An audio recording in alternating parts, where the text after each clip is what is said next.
என்ன கூட சொன்னாரு ஒரு பழைய கட்சி தலைவர், இவர் தன்னை பலசாலி இருக்கிறாரு, மலையை தூக்கிட்டு வாங்க, மலையை நான் தூக்குறேன்.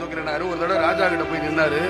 ராஜா வந்தானே மலையை தூக்குறேன், எல்லாருமா சேர்ந்து மலையை தூக்கி ஏன் தோல்ல வைங்க, நான் தூக்கிட்டு போறேன்னு சொன்னாரு. தப்பு கணக்கு. அப்படி சொல்றவங்க வேற ஆளு.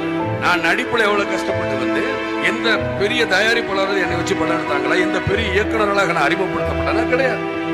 இந்த பெரிய டைரக்டரை அறிமுகப்படுத்தாமல் நானாக கையூண்டி காலூண்டி கரணம் அடித்து என் ரசிகராக நான் இன்னைக்கு வந்து, ஆகினால் என்னால் எதையும் தாங்க முடியும்.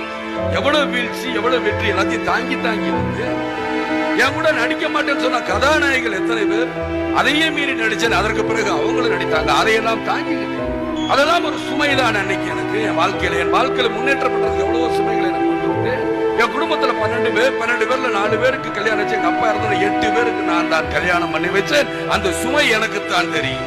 நான் அந்த கூட்டத்தை பார்த்த உடனே எனக்கு அறிவு தெரிஞ்சு நான் பார்த்தது வந்து எம்ஜிஆர் சாரோடைய இறந்த க்ரௌடை நான் பார்த்துருக்கேன்.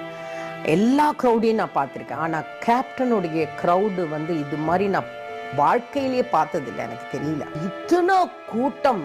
நான் வந்து அந்த ஃப்ளைட்டில் வந்துட்டு இருக்கும்போது ஃபோனில் பார்த்துக்கிட்டே இருக்கேன். அந்த பிரிட்ஜ் ஃபுல் பிளாக். ஏன்னா அவர் சம்பாதிச்சது மக்களுடைய அன்பும் பாசத்தை சம்பாதிச்சிருக்காரு. அதுக்கப்புறம் நம்ம சொல்லுவோம் கடவுள் வந்து நேரில் பார்த்தது கிடையாது மனித ரூபத்தில்னு. ஆனால் நாங்கள் வந்து கேப்டனை வந்து கருடன் ரூபத்தில் நான் பார்த்துட்டேன். அதெல்லாம் எனக்கு வந்து புல்லரிக்க சொன்னான்.